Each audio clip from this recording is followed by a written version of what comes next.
어머니, 이게 대체 어떻게 된 일이에요? 왜 문을 안 열어주세요? 분가하자며. 이제 분가하자. 네? 아니, 그게 무슨 소리예요? 어머니가 나가셔야죠. 왜? 여기는 내가 산 내 집인데. 안녕하세요. 이야기 읽어주는 새댁이에요. 오늘도 찾아주셔서 감사해요. 지금부터 이야기 시작할게요. 안녕하세요. 저는 천안에 사는 69살 박옥순이에요. 남편이 일찍 돌아가시고 30년간 식당 일 하면서 혼자 아들을 키웠어요.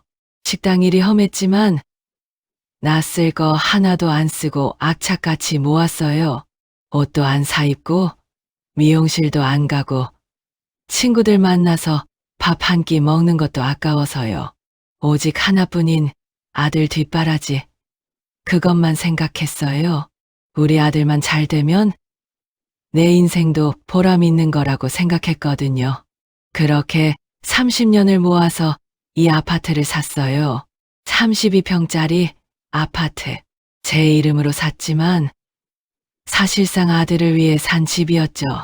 아들이 결혼하면 여기서 행복하게 살 수 있도록 그게 제 유일한 바람이었어요. 아들 성호가 결혼할 때 저는 정말 기뻤어요. 며느리 혜선이가 예쁘고 똑똑해 보였거든요. 우리 아들이 좋은 사람 만났구나. 이제 행복하게 살겠구나. 그렇게 생각했어요. 손주들도 태어나고 처음에는 손주들이 할머니 하면서 제품에 폭 안겨줄 때마다 가슴이 터질 것 같이 뿌듯했어요.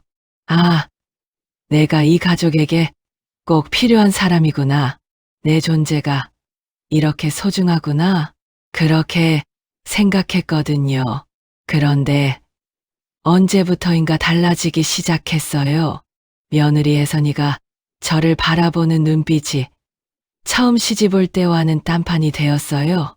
집안일은 다 맡기고 잔소리는 점점 늘어갔어요. 내가 시어머니고 저가 며느린데 언젠가부터 상황이 바뀌었어요. 어머니, 걸레질 할 때는 좀 더 빡빡 닦으셔야 해요. 얼룩이 그대로 묻어 있잖아요. 어머니, 이 반찬은 아침에도 먹었는데요.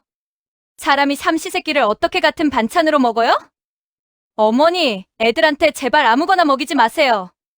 어머니 때처럼 막 키우는 시대가 아니에요. 똑같은 반찬 내지 말라. 그래서 반찬 바꾸면 아무거나 먹이지 말라. 도저히 살 수가 없었어요. 손주들이 배고파해서 과자라도 하나 주는 날이면 불호령이 떨어졌어요. 마치 제가 손주들에게 큰 잘못이라도 한 것처럼요. 그 중에서도 가장 충격적이었던 한마디가 있었는데요. 어머니, 빨래는 따로 분리해서 해주세요. 저희 옷이랑 섞이면 죄송하지만 노인 냄새가 나거든요. 그 말을 듣는 순간 숨이 콱 막혀왔어요. 노인 냄새? 내가 냄새가 난다고? 그날 밤 저는 몇 번이고 몸을 씻었어요. 몇 번이나 비누칠을 하고 현기증이 날 때까지 물을 끼얹었어요. 노인 냄새라는 말이 머릿속에서 떠나질 않았어요. 근데 내가 제일 억울했던 건요. 그럼 나만 보면 품에 쏙 안기는 내 손주들은 뭔가요? 아이들은 항상 할머니 냄새가 좋다고 그러는데요. 그렇지만 며느리는 절대 의견을 굽히지 않았어요. 필요할 때만 어머니, 어머니, 필요 없을 때는 아는 체도 안 했어요. 마치 집에 놓여있는 물건처럼, 의자처럼, 책상처럼 저를 대했어요. 더 가슴 아픈 건 제 몸이 아플 때였어요. 저는 오랫동안 식당 일을 하면서 몸이 성한 곳이 없었어요. 손목이며 허리, 목, 전부 다 안 좋았어요. 30년을 설거지하고 일만 하다 살다 보니 몸이 완전히 망가져 버린 거예요. 병원에 가야 하는데 손주들 때문에 시간이 없었어요. 아침에 학교 보내고 저녁에 학원 데려다 주고 식당 일도 빠질 수가 없었고요. 사장님한테 미안하잖아요. 그렇게 참고 참다가 어느 날 길에서 넘어지고 말았어요. 장을 보고 오는 길이었어요. 무거운 장바구니를 들고 계단을 내려오다가 다리에 힘이 풀리면서 그만 굴러떨어졌어요. 지나가던 분들이 놀라서 달려왔어요. 할머니 괜찮으세요? 병원 가셔야 할 것 같은데요. 겨우 일어나서 집에 왔는데 허리 통증이 더 심해졌어요. 움직일 수가 없을 지경이었어요. 며느리가 퇴근해서 돌아왔을 때 저는 소파에 누워 있었어요. 그래도 못 본 채를 하길래 하는 수 없이 먼저 말을 걸었어요. 아가, 내가 넘어져서 내일 하루는 청소가 힘들 것 같구나. 눈치 보면서 말했어요. 그런데 며느리가 한 말이 뭔지 아세요? 어머니, 조심 좀 하시라고 했잖아요. 도움은 못 될 망정 왜 자꾸 짐이 되세요? 그때 깨달았어요. 나는 며느리에게 짐이었던 거예요. 그렇게 엄살 피우실 거면 차라리 말을 하세요. 아무것도 안 하고 탱자탱자 놀고 싶다고요. 속이 뒤집어지고 간이 펄떡거렸어요. 내가 언제 놀았다고. 그리고 정말 아무것도 안 하면 집안 꼴이말이 아닐 텐데. 결국 다음날 병원에 가니 의사 선생님이 심각한 표정으로 말씀하셨어요. 할머니 이거 더 방치하시면 안 돼요. 수술하셔야 합니다. 하루 종일 끙끙 앓았어요. 며느리한테 얘기하면 또 뭐라 할까봐. 퇴근한 아들에게 간신히 말했어요. 성호야, 엄마가 수술해야 한대. 네? 엄마, 그게 무슨 말씀이세요? 무슨 수술이요? 아들 성호는 엄마를 걱정했지만 그때 며느리가 나왔어요. 그 매서운 눈초리에 아들은 껌벅 죽어버렸어요. 단 한마디도 못하고 방으로 들어갔어요. 엄마, 미안해요. 그렇게 말하던 아들의 눈빛을 지금도 잊을 수가 없어요. 결국 수술도 못 받고 견디며 살았어요. 자니까 또 사라지더라고요. 밤마다 아파하면서도 어떻게든 하루하루 버텼어요. 그러다 보니 손주들이 컸어요. 이제 초등학교 고학년이 된 큰아이는 학원도 혼자 다니고 작은 아이도 제법 컸죠. 예전처럼 제가 돌봐줘야 할 일이 점점 줄어들었어요. 그러면서 저는 점점 더 필요 없는 사람이 되어갔어요. 어느 날 밤이었어요. 목이 말라서 거실로 물을 마시러 나갔는데 방에서 며느리와 아들이 나누는 대화가 들려왔어요. 문이 살짝 열려 있었거든요. 여보, 슬슬 분가해야 하지 않아? 며느리 혜선이의 목소리였어요. 그 순간 가슴이 땅에 떨어지는 것 같았어요. 분가? 평생을 벌어서 산 집을 아들 내외에게 줬는데 그럼 나는 어디로 가나요? 마침 아들이 기어들어가는 목소리로 말했어요. 그럼 어머니는 어디로 가셔? 가실 데도 없는데. 며느리의 차가운 목소리가 들렸어요. 요양원 보내드리면 되지. 아니면 요즘 실버타운 같은 데 많잖아? 제일 싼 데로. 제일 싼 대로.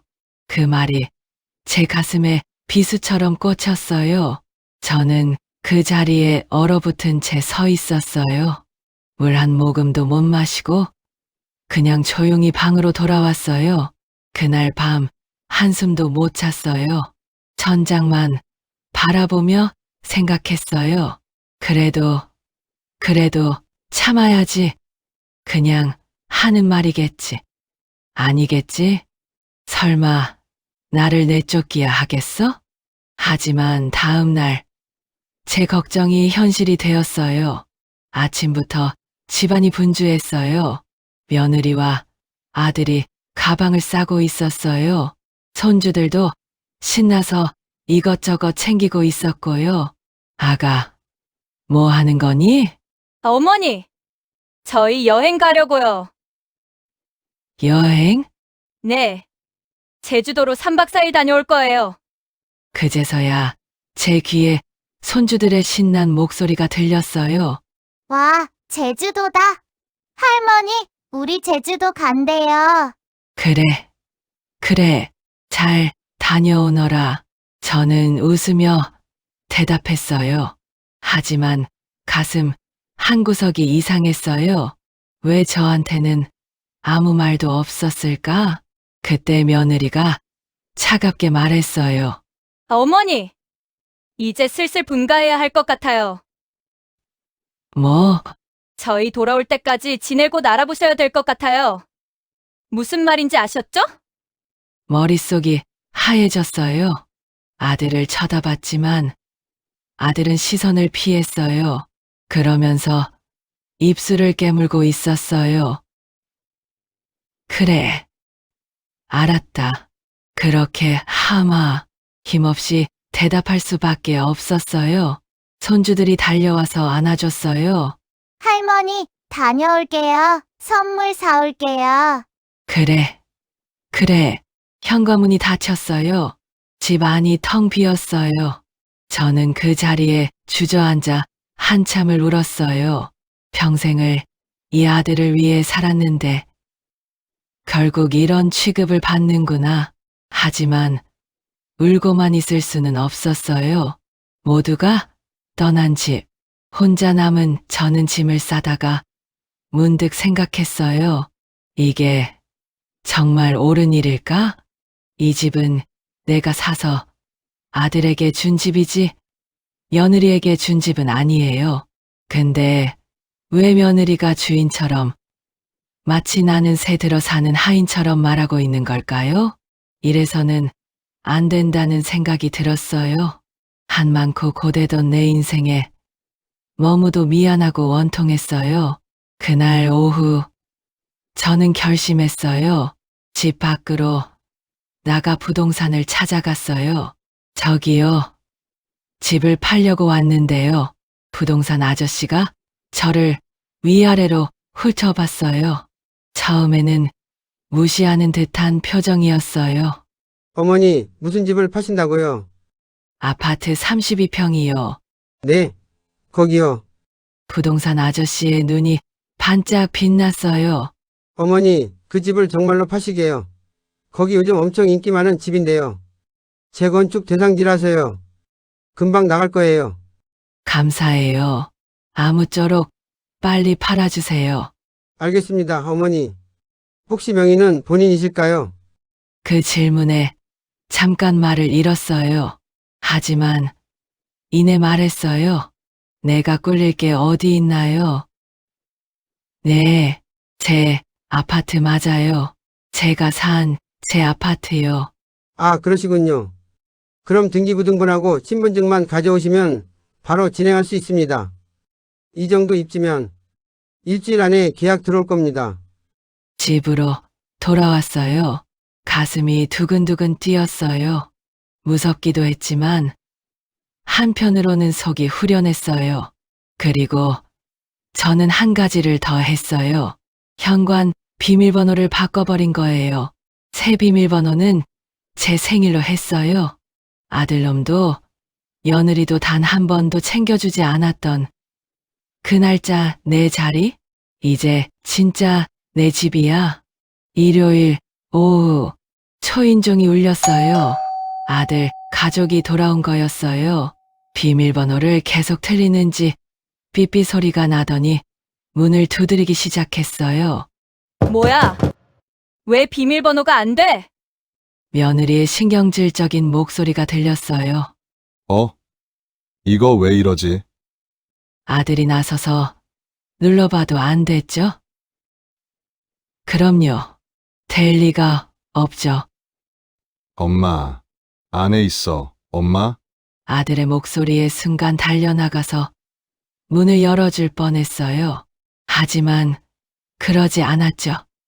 절대 열지 않았어요. 그런데 할머니, 할머니. 손주들 목소리에 결국은 일어났어요. 현관문은 절대로 열지 않고 그 앞에 서서 말했어요. 아가, 왔니? 어머니, 이게 대체 어떻게 된 일이에요?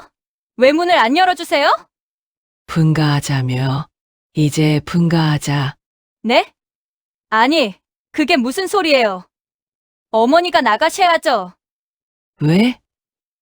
여기는 내가 산 내 집인데 그 말에 며느리가 꿀먹은 벙어리처럼 말이 없었어요. 그러다 다시 말했어요. 어머니, 그럼 저희는 어떡하라고요? 이제 와서 그런 말씀하시면 어떡해요? 그럼 나 요양원 가는 건 괜찮고? 너가 성우한테 그랬잖니? 나 요양원 보내라고. 제일 싼 곳으로. 네, 그걸 어떻게? 엄마, 놀란 며느리, 더 놀란 아들, 손주들의 목소리가 들렸어요. 엄마가 진짜 그런 소리 했어? 아니야, 귀마가. 듣지 마. 저는 눈을 질끈 감았어요. 숨을 한번 크게 들이쉬고 말했어요. 집 팔려고 내놨어.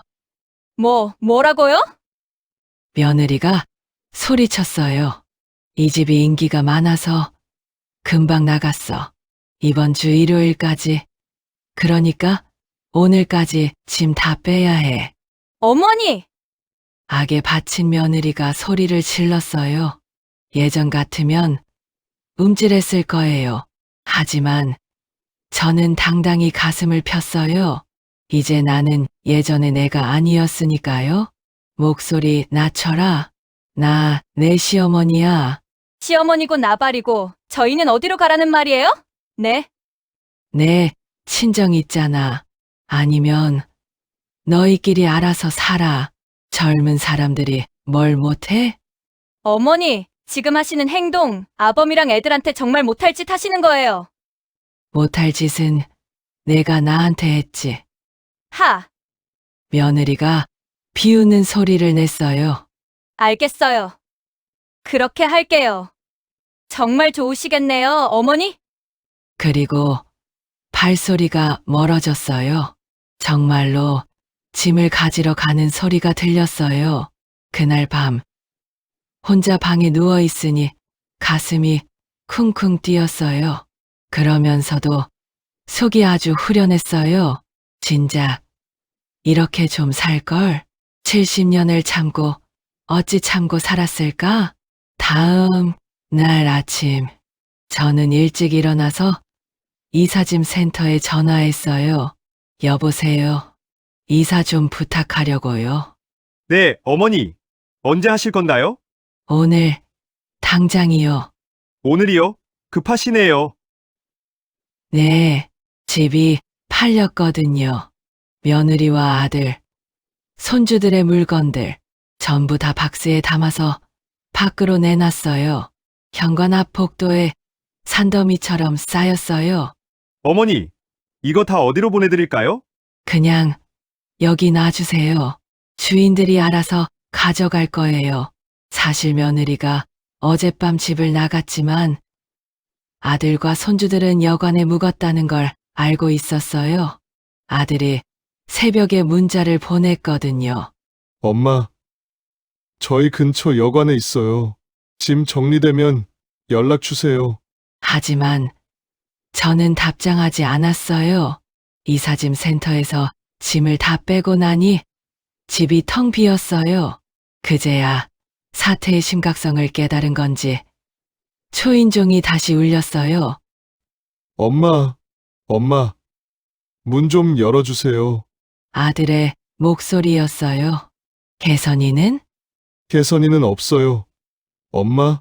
저는 그제야 문을 열었어요. 아들과 손주들이 서 있었어요. 손주들이 보자마자 안겨왔어요. 할머니. 아이고, 내 손주들 거실로 들어온 아들과 손주들은 텅 빈 집을 보고 놀랐어요. 아들이 털썩 무릎을 꿇었어요. 엄마, 나는 괜찮은데 아이들은 무슨 죄예요? 애들 학교도 가야 하잖아요. 그 말에 가슴이 찔렸어요. 손주들을 봤어요. 아이들은 울고 있었어요. 할머니, 우리 어디로 가요? 할머니, 미안해요. 우리가 잘못했어요. 아이들은 잘못한 게 없었어요. 애들이 무슨 죄가 있겠어요? 한숨을 쉬는 제게 아들 성호가 말했어요. 엄마, 저랑 애들만 일단 지낼게요. 혜선이는 어차피 안 온댔어요. 그래. 알았다. 그 후로 한 달이 지났어요. 놀라운 일이 일어났어요. 집안에 웃음꽃이 핀 거예요. 며느리가 없으니까 집이 완전히 달라졌어요. 오, 그래?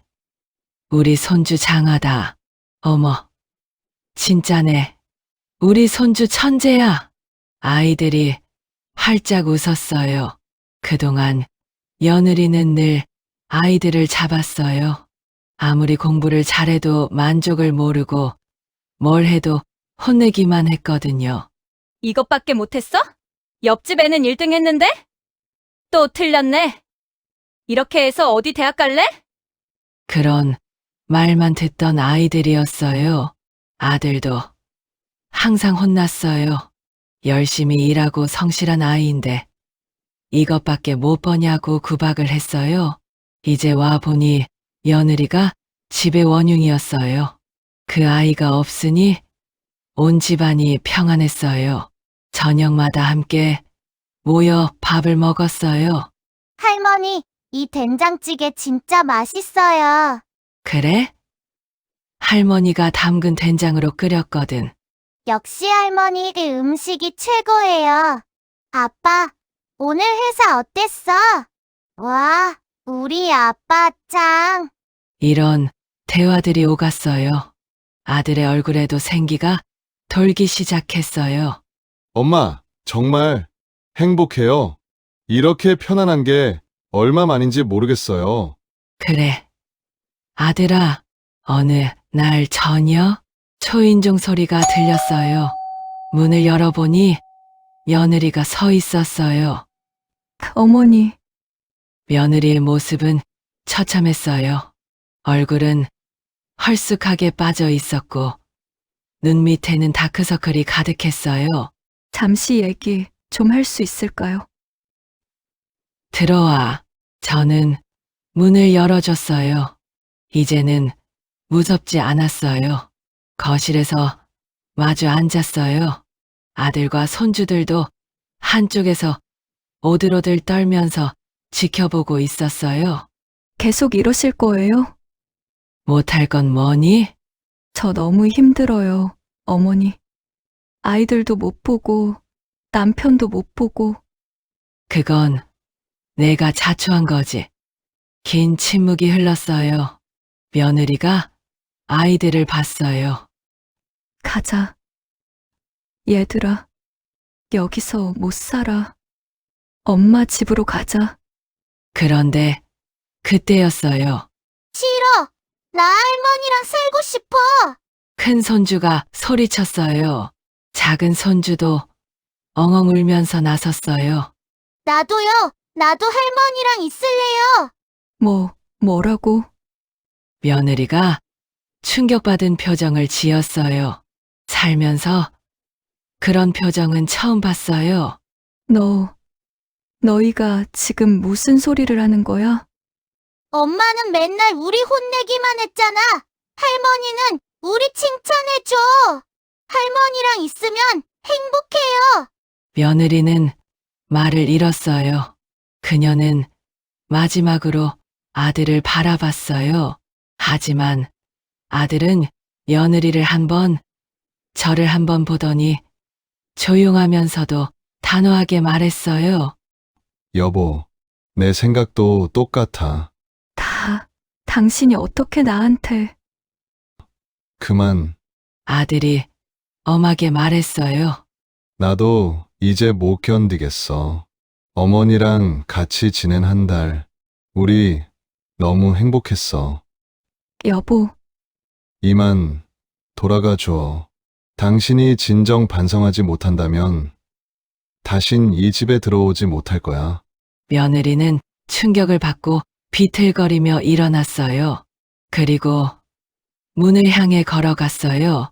하지만 끝내 문을 열지 못하고 돌아서더니 무너지듯 무릎을 꿇었어요. 어머니, 정말 죄송해요. 눈물이 줄줄 흘러내렸어요. 다시는 안 그럴 테니 제발 함께 살게만 해주세요. 그 말 진심이니? 네, 진심이에요. 제가 너무 잘못했어요. 어머니한테 정말 못된 짓을 했어요. 며느리가 엉엉 울기 시작했어요. 고민하는 제게 아들 성호가 말했어요.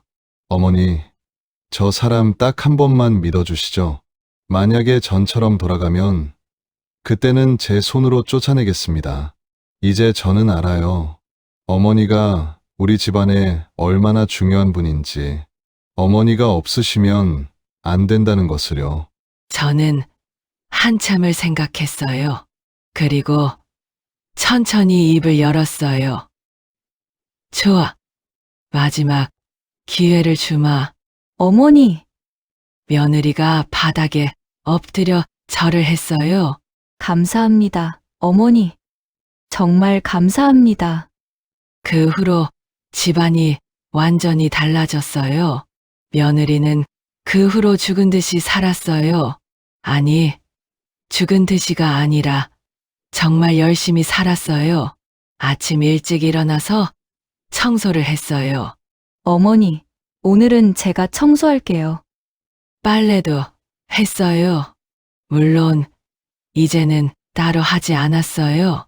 공손한 자세로 물어보았어요. 어머니, 혹시 빨래 함께 돌려도 될까요? 아이들이 어머니 냄새를 참 좋아해서요. 그럼 당연하지. 밥도 했어요. 실력이 부족해서 처음에는 서툴렀지만 제가 옆에서 가르쳐 줬어요. 혜선아, 된장은 이렇게 풀어야 해. 네, 어머니. 이렇게요? 그래. 잘하네. 어머니, 제가 그동안 정말 죄송했어요. 됐어. 이제부터 잘하면 돼. 이제야 집이 제대로 돌아가기 시작했어요. 손주들도 웃음꽃을 되찾았어요. 할머니, 사랑해요. 엄마, 오늘 음식 맛있어요. 아들도 행복해 보였어요. 엄마, 감사해요. 정말 감사해요. 엄마가 용기 내시지 않았다면 우리 집은 여전히 지옥이었을 거예요. 어느 날 저녁, 온 가족이 거실에 모여 있었어요. 며느리가 조심스럽게 입을 열었어요. 어머니, 제가 하고 싶은 말이 있어요. 며느리가 봉투를 하나 꺼냈어요. 이게 뭐니? 제 월급이에요. 앞으로 생활비는 제가 드릴게요. 그동안 한 푼도 안 드린 거 정말 죄송해요. 저는 봉투를 받았어요. 받고 싶지도 않았지만 나중에 돌려주더라도 일단 받아둘 생각이었어요. 알았다. 고맙다. 혜선아, 아니에요, 어머니. 당연한 거예요. 그날 밤 저는 침대에 누워 생각했어요. 결국 잘 풀렸네. 물론 쉽지 않았어요. 며느리와의 관계를 회복하는 건 오랜 시간이 걸렸죠. 하지만 중요한 건 제가 제 목소리를 낸 거였어요. 69년을 살면서 처음으로 아니요 라고 말한 거였어요. 그리고 그 결과 우리 가족이 진짜 가족이 된 거였어요. 여기까지 들어주셔서 감사합니다. 지금까지 이야기 읽어주는 새댁이었습니다. 그럼 다음 이야기에서 또 만나요. 안녕히 계세요.